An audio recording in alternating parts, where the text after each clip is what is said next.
Welcome back to Municipal Matters. Residents of DANGRIGA are witnessing a change in the complexion of the streets in their town. Mayor Francis Humphreys says his administration has been pushing the transformation from the day they were sworn in. Explain to us, we're driving on an area that this wasn't the way it was. It was not the way it was. It was terrible.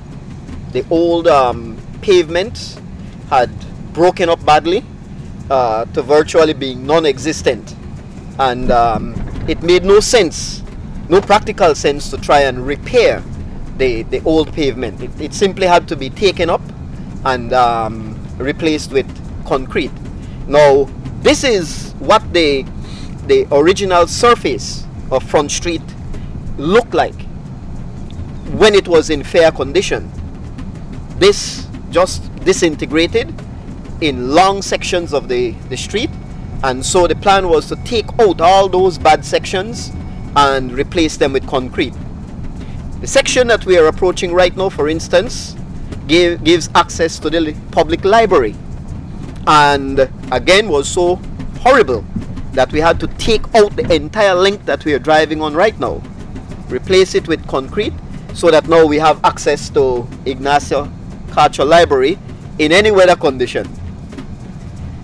When we get at the end of this concreted section, you will see how bad, there we go, the breaking up of the old pavement you can get. So that the next step will be now to take out this entire section and replace it with concrete. So that's basically what we've been doing. We find the very worst, rip them up and replace them with concrete. Now, which area of DANGRIGA are we in? This is the Front Street section of Sacred Heart. We will swing back and go towards the Carl Ramos Stadium and pick up the concreting from in front of Sacred Heart going to Courthouse, including the entire length of what is now, we can't call it Courthouse Road, it's Courthouse Street, because the entire thing has been concreted. And I noticed that this is a long area. It is. And in the municipal development plan, emphasis was placed on fixing these major arteries up to permanent standard, which meant, again, taking a close, hard look at the old paving that was done there, determining whether or not it could be fixed, and when it could not be fixed, then convert it to concreting as we've been doing. So this section too will eventually be taken out, and from Sacred Heart Church, where the other concreted section begins, we will link up with the section at Ignacio Carter Library, which will then give us almost a complete length of Front Street, one of the major arteries in the municipal development plan. So when all of this is done, then DANGRIGA will look completely different. It is already looking and feeling different. Just ask the drivers who love to speed, and I always ask them, please don't speed on the nicely concreted streets. So we are getting to the point where, again in accordance with the municipal development plan, we have a network of concreted streets that will be the core of the movement of traffic and the pedestrians inside of the town, as well as eventually giving us a linkage to the other areas where we have what we classify as secondary streets. Now, for the person who has not visited DANGRIGA in a few months, or maybe since last year, I think their eyes will bug out when they land here. Yes, exactly. Especially if you recall what Courthouse Street used to be. We're headed towards the police station. Right, This was horrible in the extreme. One shower of rain, and it's as if you're going through a quagmire, you know? And repairing it again was out of the question. So the entire length of it had to be ripped up and replaced with the nice concrete street that we now have. Of course, the business people are asking us to please put in the sidewalks and drains, and those will come. But we cannot do everything all at one go. The resources just don't allow for that. So we fix the carriageways that serve everybody.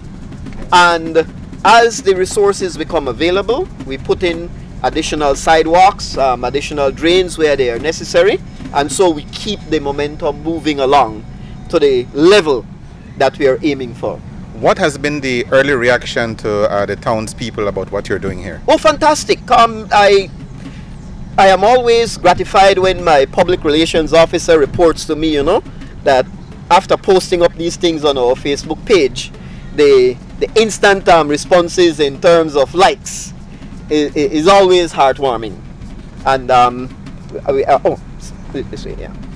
And that is most encouraging. Now here we have another huge project that was undertaken entirely by the council. Now we are going left, right? We're going to head, this is now Commerce, running parallel with Front Street that we just came off. This major junction inside here, again, was deplorable. And we had to rip out the entire bad section, replace it with concrete, along with the section that we are approaching over this side right now. And as soon as the resources are available, we take out the rest of the paving behind us there and link up this area with what was behind there. So this is going to look just as good as the one that we just came off of. Exactly. And yeah, here again we have the remains of the old pavement. That is, you notice the potholes that are reappearing? It means that this too will eventually have to be taken up, because patching them is not really an option. You're throwing away money. So it's far better to find the additional dollars that are needed to concrete the section and do just that. How soon should residents in this area expect for that concreting to arrive here? Well, I will not be so bold as to pin an exact date to it, but I will say that St. Vincent Street, which we are now wrapping up, with that behind us, then we can begin to get the resources together to deal with the remaining sections of Commerce that we are going to take up and replace with concrete. So during the course of this year, I will say that with all certainty, we will be addressing all these remaining sections of Commerce Street that are beyond the patching, because the paving has deteriorated so badly that it makes no sense to throw good money on a street that is beyond fixing unless you do it in concrete. Do you envision that you'll assist residents along these newly concreted streets to improve their homes? I know some years ago in Belize City, Mayor Bradley had done that in assisting people to paint up their houses or do repairs and the like. Yes, I want to start with the core of the business district in Culture Capital. I just mentioned that we are wrapping up St. Vincent and we will be down there in a short while. And when you stand from the bridge and you look down that section of our busy commercial center, the first thing strikes you, oh boy, we have a very nice street now. But you look at the buildings on both sides and they could do with just a bit of, you know, facelifting. And so we will go after that, following Mayor Bradley's time-tested and proven model. But the first thing is, let's fix the street so we can show to our people that we are doing our share as a council. But there are other things that we need our people to buy into and address. Well, it would appear, if I were a resident of DANGRIGA and I would see the street being improved and 200% from what it was before, I would definitely feel a measure of pride in chipping in a little bit to improve my own surroundings.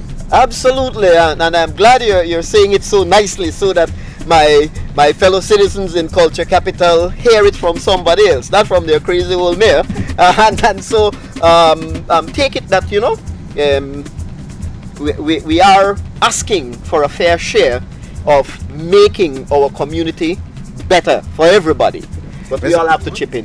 Mr. Mayor, I'm looking at some of these streets and I remember I remember coming here last year when I was covering a story, and this is like night and day from what I drove on when I was here a year ago. Yeah, I'm glad you experienced what it was before, because all too often our people have short memories about these things.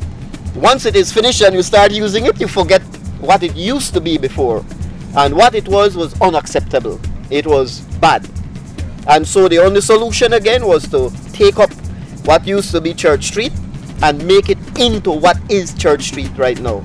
Nicely concreted with the roundabout we are approaching, Roysus Bregal. And that will take us into Stanley Drive and Ecumenical Drive, which together constitute the longest concreted roadway in our town. Right?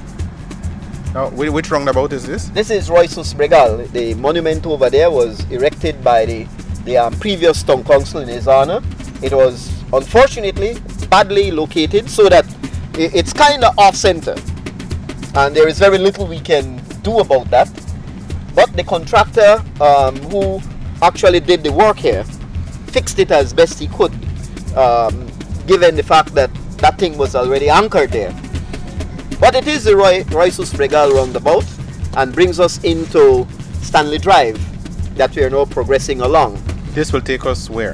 This will take us to the second or back bridge, cross over that into Ecumenical Drive. So together, these two streets are the longest concreted roadway in our town right now.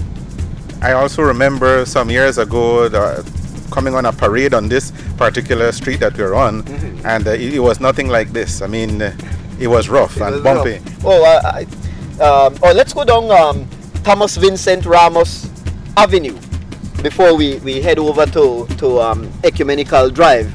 This one is near and dear to our hearts because we had pledged to our people that we would rename this street to Thomas Vincent Ramos Street.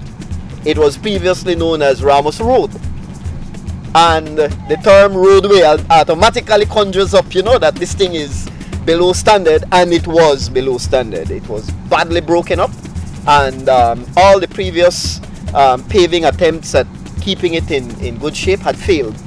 And so again, the final conclusion was this has to be concreted, and if we're going to name it in honor of a cultural and social icon, TV Ramos, then we will bring it up to a standard that does honor to Vincent Ramos's name and his stature in our country's history.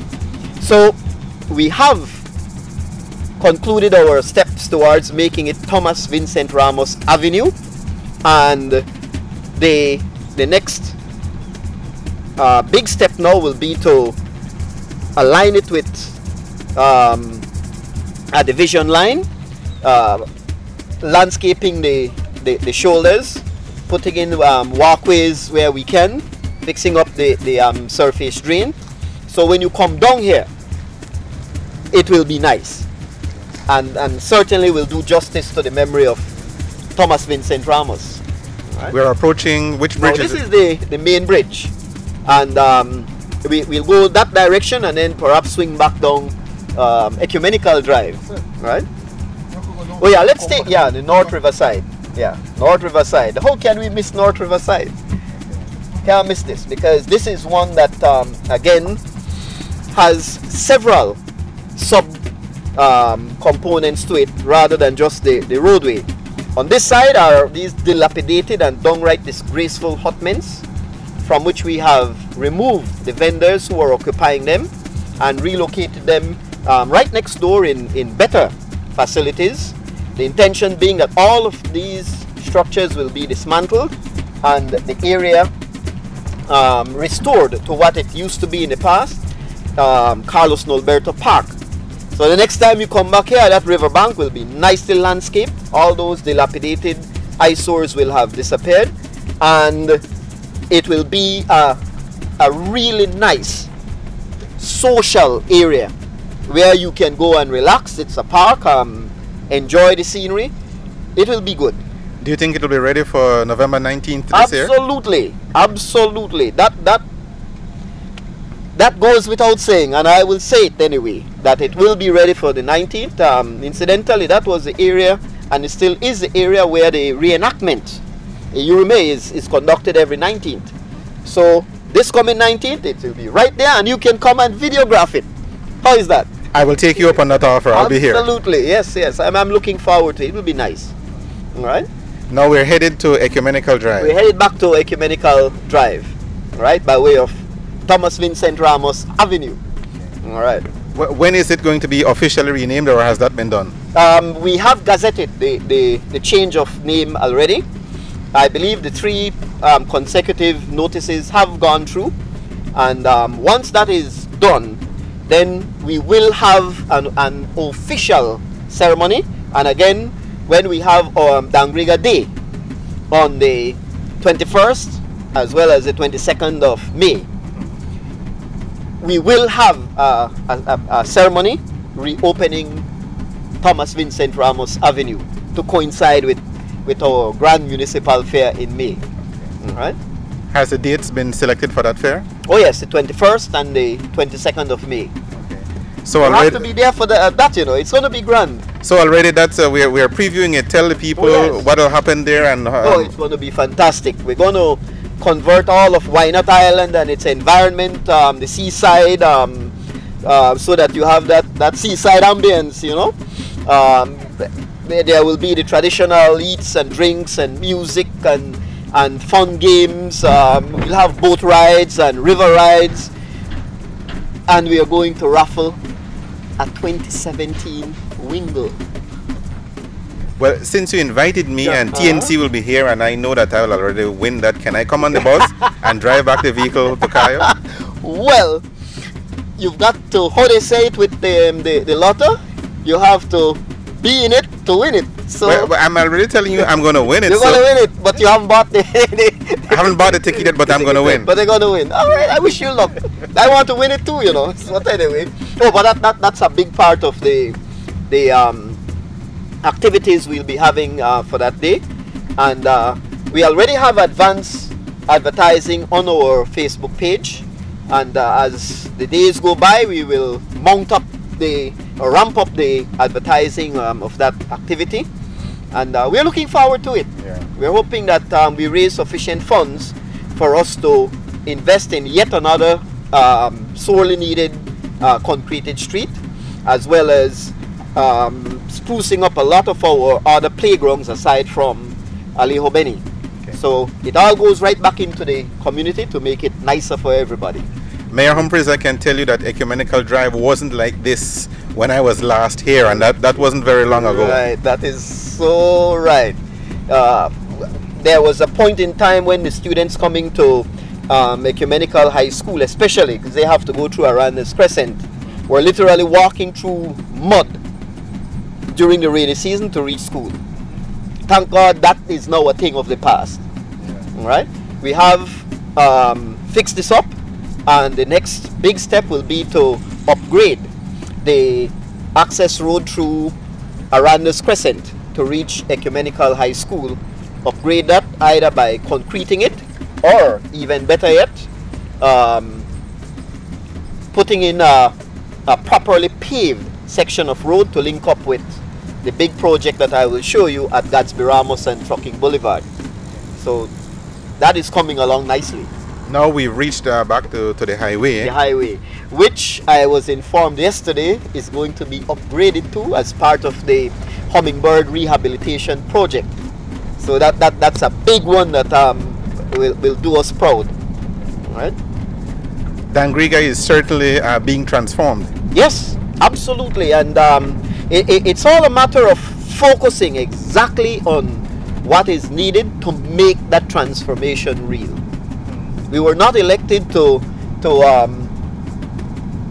win a popularity contest. We were elected to work, to improve, to transform, to make life better. And so every single day we see to it that we can measure, even if it's only a small step, but we can measure that improvement has been made one way or the other. Now we are actually on the highway, the Hummingbird Highway.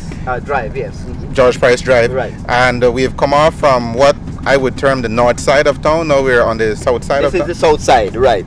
As a matter of fact, from you crossed over the back bridge, the Iron Bridge, you're in the south side of the south bank of the river, what we call the south side of town. Okay. right? And are there municipal developments happening here on Southside? Oh yes, we will take a look at the auditorium complex that is under construction, and right in the heart of Lakeland, the extreme south of our town.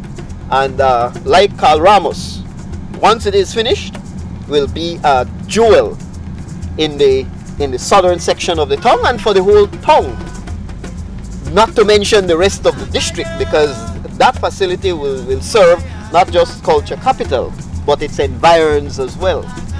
The kinds of activities that will take place there, be they cultural or sporting, are for everybody in this part of our country. So it's a huge project. Mayor, hearing you talk about all this infrastructure development and what's happening here, when I go back to Cayo, I have to talk to Mayor Trapp. I mean, DANGRIGA is... My good friend Mayor Trapp, yes. Well, there is no competition. We complement each other. We are charged with seeing to it that where we are elected, we serve our people well. And like Mayor Trapp, like Mayor Rancharan, like Mayor Bradley, like Mayor Guerrero and Fern Gutierrez, we all have an obligation to see to it that we deliver the goods and services that our people elected us to deliver. What is it that we're looking at? So this is the multi-purpose complex auditorium on the way. The foundation works are taking quite a while, but you can see while all that plumbing and all the rest of it that has to be put in place very accurately and so on is taking time. And when the walls actually begin to rise, then you will get the impact of the size and scope of this huge project. Do you have an estimation as to how long it will take to bring this to fruition? As I understand it, it will take over 8 months to get done. It's far bigger than Carl Ramos, in that this isn't an open field. I mean, this is a complex. So, but it's moving along, and this is something the town had always wanted for years and years and years. We had operated as a community without this kind of facility. So here it is, rising up, and of course we will keep track of just how much the progress keeps rolling along in the weeks, months ahead. Unfortunately, I can't stand on my balcony at the town hall and watch it as I did with Carl Ramos, but we come over regularly and see how things are going. And now we are right beside one of the primary schools in the town, Holy Ghost, yeah. Holy Ghost, and Right. now this will provide a good place for the students to have access to that multipurpose building. Absolutely, and when you see the number of children who exit this facility every single day, and for the most part go into Lakeland proper, you realize more than ever that this kind of facility is long overdue. We can't have our children growing up and not having that kind of facility that will spark their civic pride and want to stay in culture capital and do for culture capital. So it's really critical. We're at the area now where to the entrance proper, where we see the drums. Right. Whenever people see this, they know they're in DANGRIGA. Yeah, right, exactly. It's iconic, and it's only in DANGRIGA, nowhere else. Complementing it on the north side are murals that were put in place to highlight Garifuna culture, or pride and joy. And I just received word from Oceana that they will be unveiling some new, I guess that's it right over there, some new murals that were done by a citizen of the town. And so I will certainly be there to say thank you to Miss Crystal and make the point that this is the kind of civic pride that we're trying to cultivate and ensure that our people buy into making culture capital better. If it's simply painting the front of your nice little property and giving it that facelift as we refer to, please, we need to do it. All right? Well, given the amount of work that has already gone in, I repeat again, I see no difficulty in people wanting to do that. Yes, and we say to them and show them when we do the street works, this is your tax dollars at work. I saw that on one of the signs. Right, yes, and could we go this way? Yes. And deliberately so, we want our people to be more and more sensitive to the fact that it's what they put into the town's development that they can demand that they get out of it. Now we're on a portion of the North Havana Creek Street, which is a critical part of what we will call or are calling the Havana Creek Catalyst Project. Now, the intention is that we eventually concrete all of it and move over to the south side and concrete that as well. All of this, and I will show you the concept picture of it, will become a focus for tourism related cultural events, ethnic foods, and this should be all year round, not just during the 19th when the cultural explosion takes place, but all year round, and serve as a means of attracting tourists to be more overnight oriented rather than just come in and then go out to the Keys and then disappear. So that one is moving along, and as time goes by we invest more and more money into it to ensure that it does become the catalyst project that we envision it can be, because there is so much that we can put into it. What all infrastructure work will take place? Well, aside from the street works, we will need to put in pavilions for entertainment, performances, the selling of food and beverages. Okay, we will also put an embankment along both sides of the canal so that it's more attractive and it gives us additional space along both banks.